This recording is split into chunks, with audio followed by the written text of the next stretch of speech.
We're rolling? Because there's going to be some good B-roll. Well, one's You have prescription. so many fucking pairs of glasses. It's insane. There's like 200 pairs. It's ridiculous. Which do you have my more new- of? Glasses or watches? Oh, glasses. For Really? Sure. Yeah. Do you remember when you used to match your socks to your brake calipers?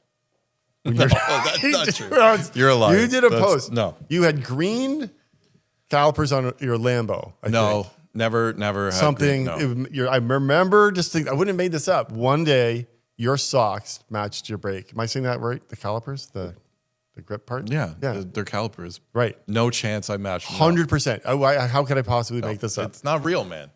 There's no chance. Great intro to our show. So, Jason, Anyways. Tryfon. Good to see you. Good to see you. Let's hear the short version of who Jason Tryfon is, because not everyone out there knows you as well as we'd all want someone to know us out there. Let me hear the short version, because I know the story, but I want everyone to hear the story. We're going to go there. You pick the starting point to where you are now as the global CEO of Authenticom. What's the story? How did it get there? Way to go and turn off that phone. I never have my audio on my phone on, and the one fucking time, do not disturb. Okay, we'll just full out do not disturb everything. Ding. Everybody All have right. your phones on silent. Bing. Sorry. Let's go again. All right. Okay, Jason Tryfon. I want to hear the short version for everyone listening on who Jason Tryfon is now. You are the global CEO of Authenticom. You picked the starting point. What got you here? What was that entrepreneur journey? Well, first of all, the journey's still going. I mean, that's important to say, but it's been a turbulent road, and I think if anyone thinks entrepreneuring is easy, because that seems to be at least the way it's being portrayed everywhere right now, social media, friends, family, any conversation. I'm quitting my job. I'm going to become an entrepreneur. Yeah. Oh, do it. Yeah, good luck. There's a lot of people that'd be better served to follow their careers and not entrepreneur.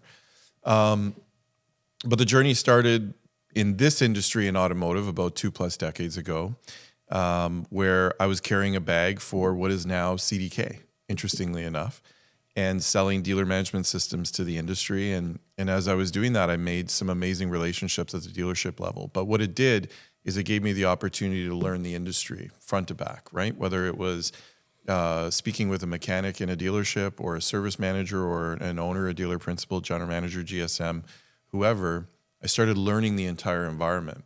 So by learning the environment, I then had an opportunity to launch a company. And I guess that's where you would say I put my foot forward in entrepreneuring in this particular industry of what we call automotive. And that company did really well. And we scaled that through 52 countries. It was Vital Insights. Yeah. And we took that opportunity to reshape and reform at the time, back in 2005, how the entire automotive industry followed up with their clients, right? And as you fast forward through private equity raises, venture capital raises, growth funding, exits, non-exits, buybacks, leaving investors at the altar, and eventually closing deals and so on and so forth, and going through all the machinations of what it is to be an entrepreneur. Different opportunities existed, and here we are today. So I'll rewind a little bit in there. So I met you in the Vital Insight days. Prior to that, you were saying you were working for a company called CDK. So you were working for them. So as you say, you had a bag, right? The traveling sales guy, that's what I'm picturing? Yeah, exactly. Yeah. And so I got to imagine you were quite good at that. Seriously, At sales? At sales. And Okay. were you? Sure. I'm asking. I could close, yeah. You could close. Okay. Where did that ability to close and drive results, was that someone who already just didn't realize he was an entrepreneur? Or was there a switch? No. I always knew I was an entrepreneur. I mean, true story, what I remember in primary school, or what was it? Yeah, elementary school. There's a term I haven't used for a while. Yeah. This is a true story. I'm not even making this up. It's a little embarrassing. So I'm being vulnerable with you here. Oh, this is good. This is a good share. This had to be grade 2. Decided that we were going to create a skateboard show And me and my buddy and I started putting up posters around the neighborhood, like, on like light posts. Oh, And we like drew posters, skateboard show. And it was a fee that we were selling tickets. This is like pre-internet, so it's not like you go online and buy tickets. I'm already figuring like, can I see this poster? Like everything you're envisioning of like Crayola crayons, like we're putting up these posters. That's what's going on this wall. Yeah, I don't remember how much it was, like $2, $5, whatever, right? But we plastered the neighborhood with these posters for our quote skateboard show. Here's the rub. Neither of us knew how to skateboard. This is amazing. Okay, so like this is where the entrepreneurial journey started. Then after that, I don't know, grade 3, grade 4, everyone has to get a paper route, right? So I got a paper route. I don't know. I think back in the day, there was like this thing called the penny saver in our area. Dude. Okay. So, and I got this penny saver route. I probably shouldn't say this. I don't know. Did they have the ability to come back after me after saying this? The liability is. But I figured out in grade 3, there's a difference between hard work and working hard and working smart and working efficient. So I got this paper route, but then ultimately what I would do is like I would deliver half the route, but I would then have to get rid of the other stack of newspapers or penny savers or whatever these things were. But then I felt bad about it because I was being unethical. So I got my buddy to deliver the other half of the route for me, and I pieced him off some of my paycheck. So like that's entrepreneuring, if you ask 100%. me. This is the birthplace of Jason Tryfon's empathy and the fake it till you make it. That's actually classic. Just close the deal and figure out how to do it later. Jason Tryfon's skateboard show. Got to learn how to skateboard here. There we go. Where did you get the balls to quit CDK and start Vital Insights? I've told this story before, and the short form of this is an opportunity presented itself to me where a company that was well-founded or well-financed, well-founded to a certain degree by key individuals here in Toronto, they had another business on the go, so they didn't want to take this thing on, and they presented it to me as an opportunity. They felt based on my background in automotive and dealerships and selling and sales and being a young individual full of gumption, as they say, I'd be a good fit for this thing. And I took a look at it. And here's what I've said previous in other interviews. It was immediately like when I knew intrinsically, when I looked at my then, what is now my wife, I just knew I needed to marry this woman. I knew I needed to marry this product and take this product on. And that's how it started. It was a very basic product that I ended up doing a management buyout on, took out the original founders, raised capital, brought in a new group, and we took that company to the next level, which ultimately became Vital Insights. And we scaled that globally through 52 countries, did close to 50 million in institutional capital raises, and really changed forever how the industry measured, managed, and most importantly, paid dealers based on CX, customer feedback. And that was a big entrepreneurial flag that I planted for myself, but also for the industry. I fundamentally believe we changed forever how the industry processed customer experience. So, sorry, and you said Vital Insights, explain exactly what it did again, based on customer feedback, customer experience, changed how they paid who? The dealerships. How the dealerships paid out. The dealerships got paid by the automotive OEMs to hit certain scores or benchmarks for their CX or their customer experience program. In the automotive world, we call that CSI programs or SSI programs. SSI being sales satisfaction index, CSI being customer satisfaction index. And because of that, they were incented by the automotive manufacturers. I mean, globally, we're talking hundreds of millions of dollars of incentive plans. And prior to us, it was predominantly done by paper. You would pick up your vehicle in the service drive after servicing it, and there might be like a mirror hanger, a paper mirror hanger hanging from your mirror, and it's like you tick the boxes, and if you're lucky, you'd go back into the dealership and like submit it, give it to someone, or like most people did, ripped it off, threw it on the floor of their car, and as the winter went on, it would disintegrate from the snow load in your vehicle, right? So we changed that. We revolutionized the industry by this crazy thing at the time called email back in 2005. We were like, there's got to be a better way to do this. Nobody wants to do a paper mirror hanger. Let's do an email-based survey. It was like radical thinking. I remember the first customer that we had was a luxury automotive manufacturer, and I was in the boardroom with their C-suite team, convincing them, selling, on how we were going to change their world away from paper-based surveys to electronic surveys. And the VP of sales at the time for this luxury automotive manufacturer, I'm not kidding, stood up and said, nobody is going to give us their email addresses. This is what it was like back then, 2005. And don't you wish you had like a catalog of moments like that?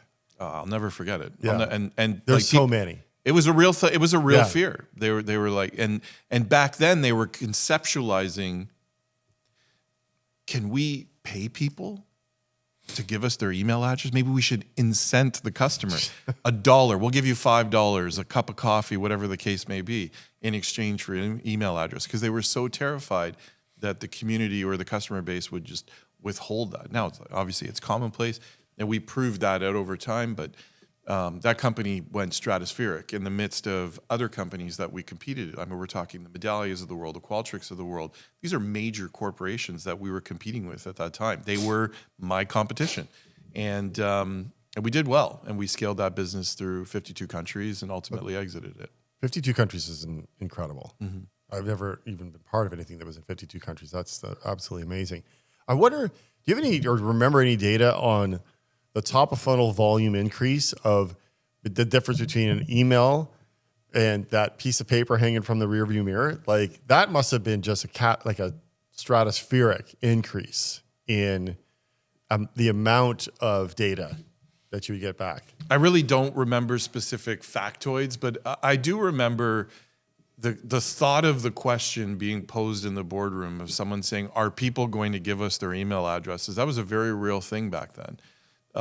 And over time, you know, when I say time, I'm talking like a 2 to 3 year period. People started it just became commonplace where it's like, okay, I'll give you my email address. And we were like not harboring that sensitive information. An email address is like, it's this well-protected thing. Now it's like commonplace, right? It's like, yeah, this is how you get a hold of me, right?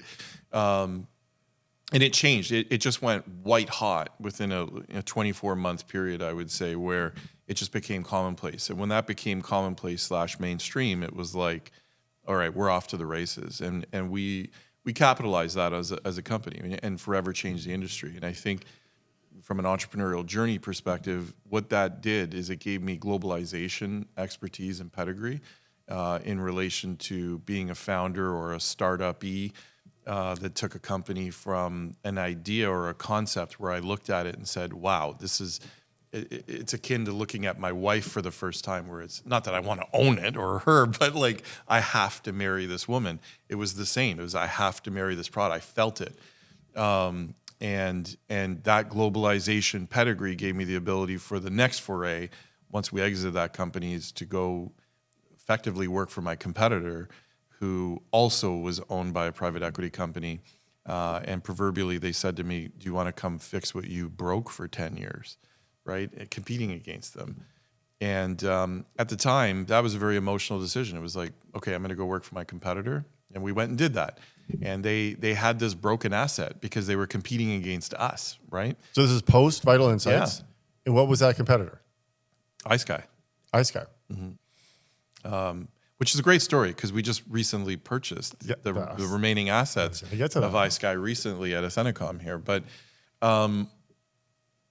it was an emotional decision to go do that, right? Work for a competitor where for 10 years, our mission was to put that company out of business. And we almost succeeded. I mean, the mission that the private equity firm or holding company gave me was go fix what you broke for 10 years. But we had to get, a lot of people don't understand this. We had to get the patient off the table so quickly because there was no pulse left in that company. We took all of their clients, and within a 24 to 36 month period, we did that. We brought new life back into that business. Many of those people that helped me do that are working at Athenacom today. And we breathed new life into that business. We reconvinced the industry that the product was excellent, which it actually was. But more importantly, we took the ingredients, the nucleus of the team that broke that company for 10 years, and we applied the team to that company, and we started globalizing that business. And along the way, the holding company, I remember a board meeting definitively, we're sitting there like, what are we going to do with this asset? And it just made sense for us to have discussions of like, let's take that asset amongst the other assets in your portfolio, and by putting them together, maybe we have a vehicle here to take something public, which ultimately we did. So in 2020, of all times, during the pandemic, we took this company public on the NASDAQ. And we're pretty proud of that because, yet again, the same team that succeeded at Vital Insights, that succeeded at iSky, was now working on behalf of bringing that company public on the street, and it succeeded. So that's another step in the milestone of the career that ultimately gave way for me post the company going public. As one would do, you have to let your shares vest. Right. You can't just leave. Nope. So when they vested, there was an opportunity there where the Authenticom founder, who I had known for 20 years because I was his customer along the way at Vital Insights, had been knocking on my door multiple times saying, is it time for us to work together for you to take Authenticom to the next level? And it never had been the right time. But once those shares vested, it was the right time, if you know what I mean. Graciously, I accepted the role to come in to work with him. I wasn't CEO at the time. I was working with him specifically as the founder to look at opportunities to take the company to the next level. And it was through that, working with him, that process, where he himself said, you would be the best person to take on the aspect of bringing this company to the next level.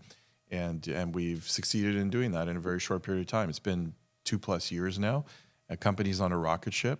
We're growing at exponential levels. Our EBITDA is off the charts. And most importantly, we've done it in a very humane way. We haven't blown out the staff. We didn't rip out all aspects of the company. We worked within the walls of the company to bring new aspects of culture, performance, capabilities, and yet again, that same team that I keep mentioning, the core nucleus of that team is here with us at Authenticom, and that's why we're doing so well. That's great. And that team that you also picked up from iSky recently as well. I mean, what a story, right? Yeah. Like about 3-4 months ago, the opportunity existed for us to acquire the assets of iSky, to bring it into Authenticom, and we're working now on a category creation based on the intellectual property and the team that we acquired that will give us the capability here at the company to go to the next level. And where that category creation of DXM, or data experience management, is yet again an industry first that we're going to bring to the table here at Authenticom, and we're super excited about it. So you've got that call 3 times now. You've got the call post Vital Insights, come fix iSky. Then you get the first call for Authenticom, come and help me. And then you get another call, come be the global CEO. Yeah. And that's relatively recent. What's it like constantly getting that call? Like, do you experience that classic entrepreneur illness of imposter syndrome? And do calls like that make it go away? Well, what's happening is I'm falling into a niche of being defined as a transformational CEO. That seems to be the moniker of what I do, which is take an asset that in some cases might be a perfect asset that needs to be taken to the next level, that's functioning well, it's healthy, it's a great company that hit a ceiling, if you will, based on being founder-led or hired gun-led, where they just took it to a certain volume perspective that they can't take it to the next level. There's also aspects where distressed assets need to be turned around with certain aspects of hands-on, hand-to-hand combat techniques, as well as various forms of leadership. Or there's sputtering assets that just can never get to the next level. They don't know where they need to be. They don't know where they need to go. They don't know what technology they should be. They're just lost, right? And in a forest of lostness, you have to repoint them. And then this all goes under the umbrella of transformational CEOing. And this seems to be my niche. This seems to be, and I've never actually admitted this out loud, but this seems to be where I excel the most, whether it's for a founder or a private equity firm or a venture capital firm or whomever, is when an asset gets to a certain point where it can't get to the next level, I'm brought in, right? Not, am I Mr. Fix-It? I don't know if that's the right term. Am I Mr. Transformation? Maybe. But this seems to be the niche in my career that I seem to be falling into. It's funny how you find these as we age. It's like the things I used to look at as flaws, I'm realizing now are superpowers. And I have a tendency to focus on those now that I've identified them. And it seems you are too. So that's quite the journey to get here. But wait, you asked me a good question, though, in the midst of that, which is imposter syndrome. I was hoping you didn't miss that. No, I didn't. Yeah. And because, like, I would be lying if I was to say to you that I've never woken up in a day of my life and said to myself, what am I doing? Am I the person that should be leading this? Or am I going to be able to get this to the next level? Or do I have the pedigree to be able to handle this? Of course, those thoughts enter your mind. But when you have the ability to lean into imposter syndrome and say to yourself, maybe I am an imposter, that's when it starts going away. And I think most people don't do that. They get very anxiety ridden over the fact that they may not know what to do in these situations, don't have the pedigree, have never performed in the role or capacity that they've done, whether it's managing 100 people, they've only managed 10, or never taken a company public, they've only worked in private enterprise, or whatever the case may be. At the end of the day, once you embrace the feelings of what being an imposter is and say to yourself, maybe I am one, you'll never push through to the other side. And that's one of the things I work with our management team on, and anyone in our company, for that matter, that experience it, because it's happening right now throughout the entire org, the entire enterprise globally. There's people waking up with those thoughts every single day. And the reality is we're all imposters to a certain extent. Just accept 100%. Yeah. And it's, I find it very useful to let your brain complete the journey. As soon as it comes in there, like, stop fighting it, just let it go, just think it through. And in a day or two, you're going to wake up and like, no, I know who I am. One of the most profound things that changed my personal life and business life in the last 12 months, if someone was to ask me that, there you go. There's a question. Jason, what has changed your life from a profound way in the last 12 to 15 months? I would say is the art of practicing Kabbalah. And what's interesting about Kabbalah is they teach in certain respects for you to move on to the next thing, no matter how painful it is or trauma-ridden or non-trauma, even trivial little things.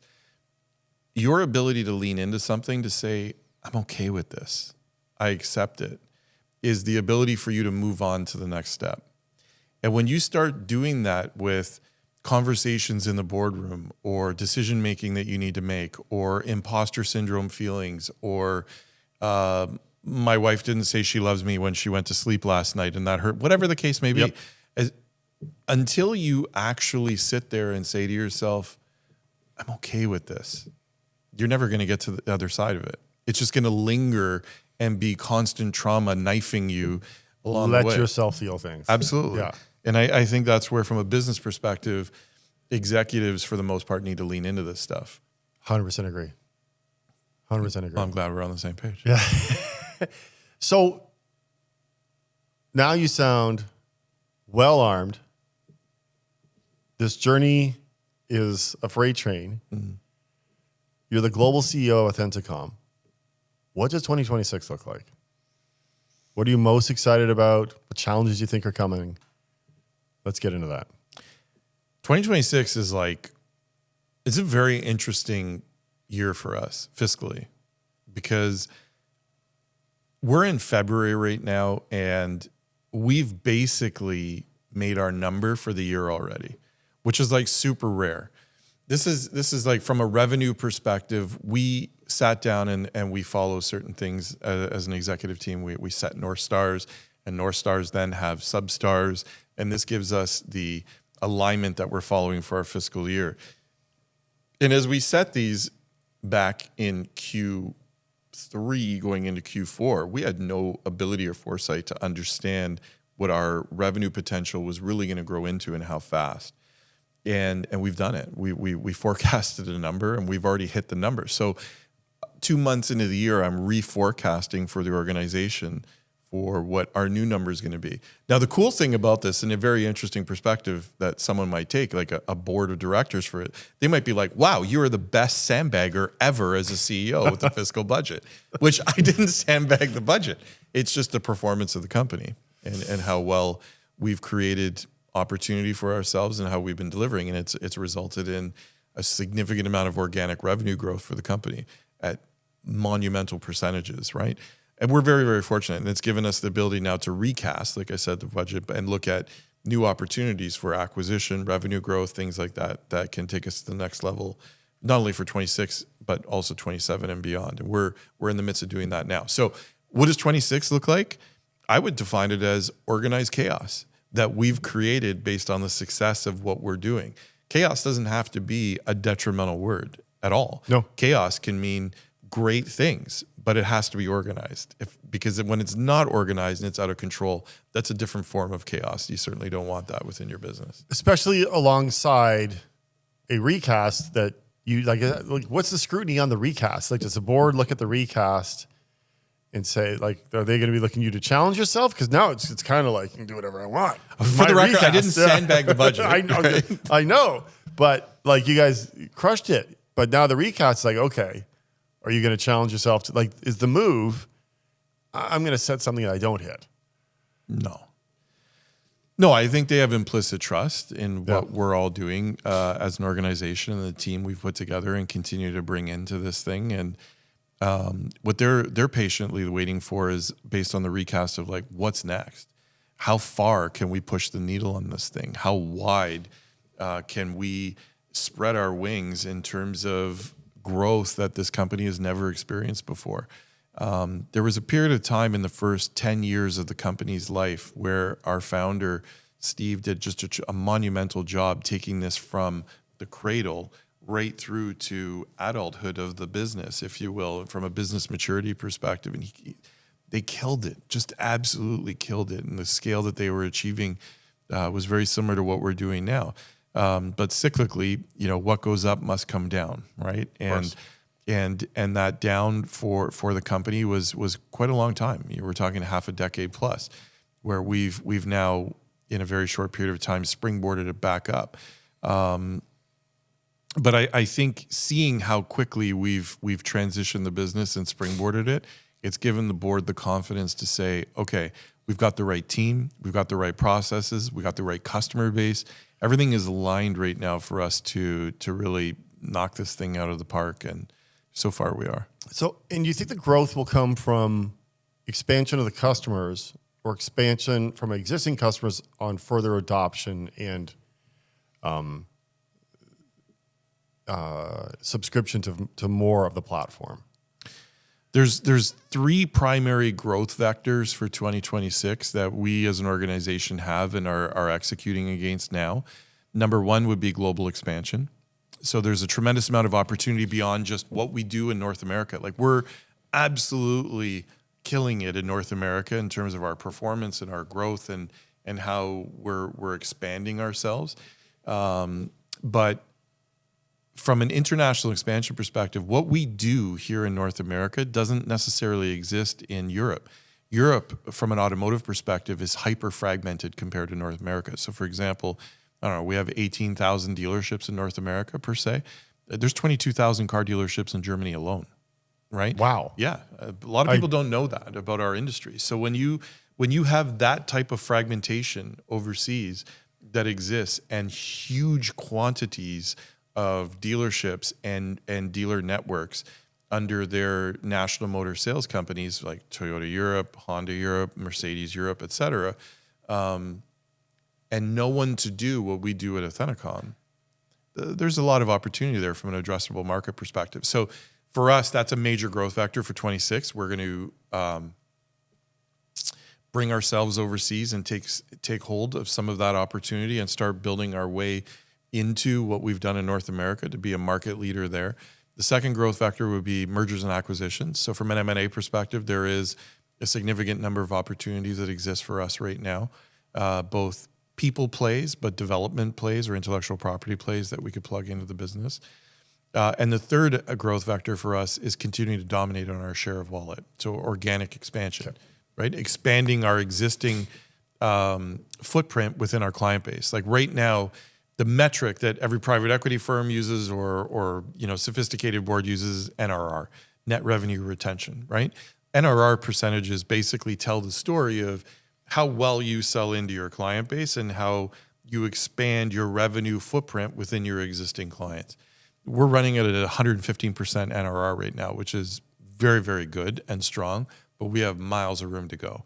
And we're focusing on that. So those three core vectors, right, growth vectors, have sub-vectors obviously underneath them that need to be charted out, and there's teams that need to be put in place and people responsible for that. But that's right now how we're growth vectoring into 26 and beyond. So that there's a lot on the table. Which is first? Is when are you jumping across the pond?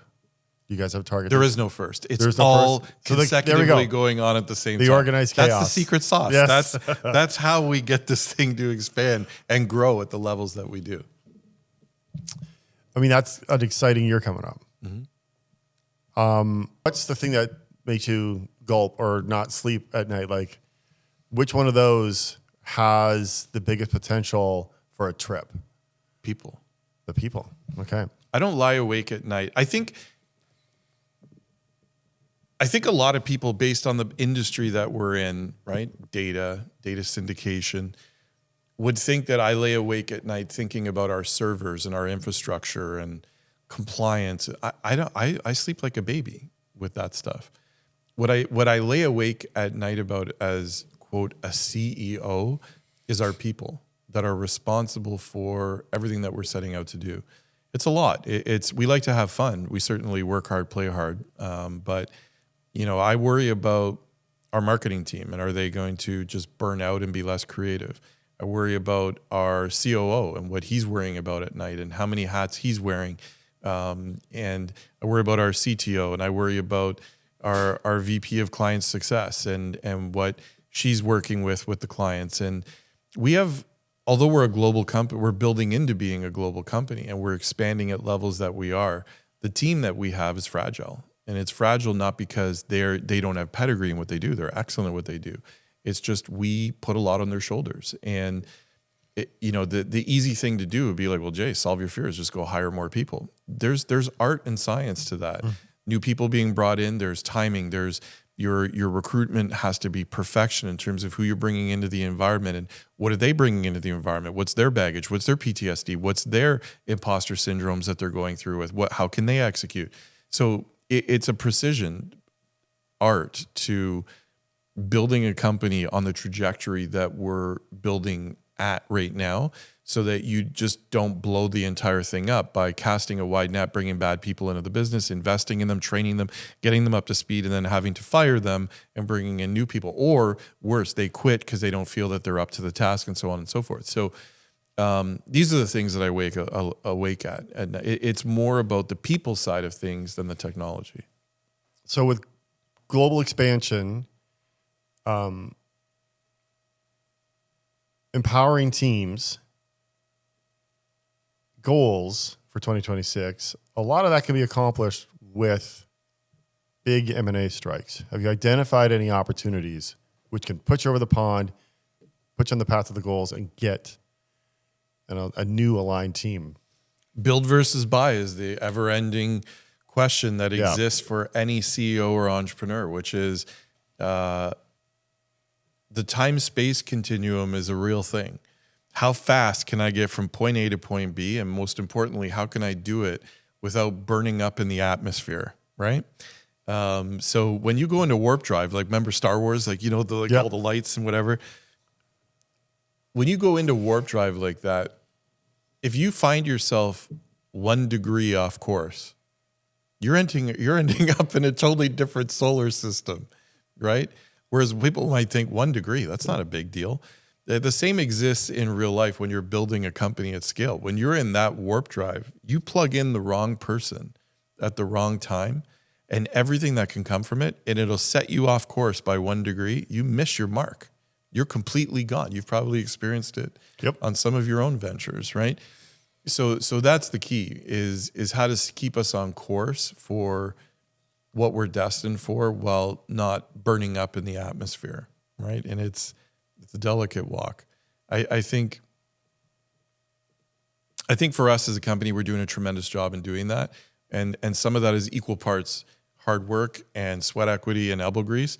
And on the other side of it, it's equal parts luck. And I think a lot of people discount that.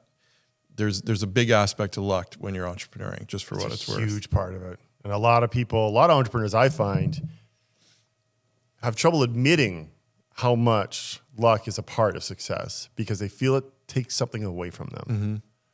And I've always found like the most successful times I've ever experienced involved moments of luck and sometimes just jaw-dropping luck. Absolutely. Yeah. So that entrepreneurial journey set you out as quite capable to handle what's coming up. And I think so. Yeah. I'm confident. And a lot of people are confident in you and doing it because you've got that call multiple times now. And that call always, sort of whenever I've got that call, sort of is the pat in the back that keeps you moving forward. All right. What are we doing? We're here. What? We're having fun? Figuring out how we're going to make views happen. Yeah. What'd you say? How's your coffee? Oh, you have water. That's boring. Well, I think I'm over-caffeinated. We should have mugs of whiskey. Over-caffeinated at this point. What's that? Mugs of whiskey. That would be the best conversation ever that we could have. Let's dive into a fun question that everyone has to answer these days and talk about AI. Let's just start with a broad brush. How, like a lot of what you guys do and how you market is design-led. How is AI changing design and how your company approaches communicating to your customer? We use AI within the company in a number of different respects. I think every CEO in the world right now is, I'm looking at a glass of water, like waterboarding their staff, if you will, just more AI, right? Anywhere they can get it. For us, we're using AI very selectively. I don't know, like this whole AI thing there's tremendous applicability for AI in certain respects. And then there's a lot of garbage AI out there, in my opinion, that is being produced for the sake of companies being like, we use AI or we've got some agentic form of this, that, the other. And it's just like, it's oversaturating the marketplace with just stuff. It's AI whitewashing. Yeah, totally. Yeah.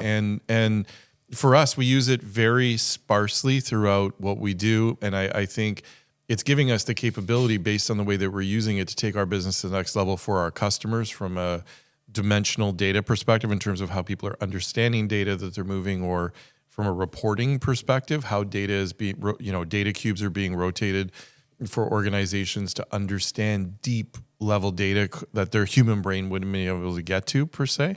And even within our development, we're using AI to a certain respect, but just like my whole view on AI is it's just over polluted the business marketplace.